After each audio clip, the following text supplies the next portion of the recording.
One of the greatest mistakes that we make in relationships is building on solely feelings and not on foundation. Feelings are real, but they're not reliable. They shift, they fluctuate, and they respond to circumstances. One day you feel deeply in love, the next day you feel misunderstood, frustrated, angry. We go through all these different emotions. But God never called for us to live by feelings. He called for us to live by truth and faith. 2 Corinthians 5:7 reminds us that we walk by faith and not solely on what we see or what we feel. And in marriage and relationship, that matters deeply, because love is not just a feeling, it's a commitment, it's a decision daily.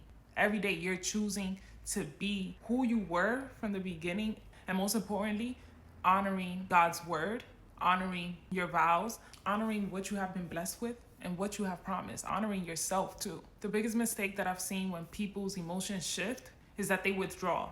They are quick to quit. They become cold to the one person that is trying their best to work with them, to love them, to care for them, to be there for them. But the best answer in that will be to turn to God's word, turn to God's promises.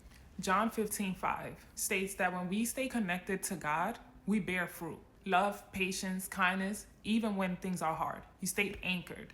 That means that you still show up for love, even when it's hard, even when you don't, especially when you don't feel like it. You have to be willing to extend grace, even when you're hurting. Because now you're not being led by your feelings. You're being led by God.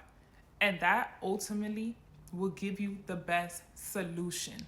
Even if it doesn't work out with you and that person, knowing you did all that you can do to make something work. You gave love, you gave grace, you honored what you promised. Like his word said, whoever abides in him will bear much fruit.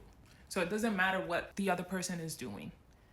But I do suggest that both are equally yoked in this way, to know that they'll get the best possible outcome for their relationship by submitting themselves to God and humbling themselves in front of God, because we weren't brought into this world for our own benefit. So we must get that out of our heads. When both people, both spouses, are anchored in God's word, love doesn't fade, it deepens, it matures, it grows, and knowing that they have surrendered themselves, submitted to the truth and God's way. So don't build any of your relationships on something that changes, like our feelings. For the best possible outcomes, build it on something eternal.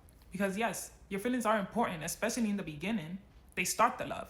But ultimately, it's God's word that sustains it. God bless you.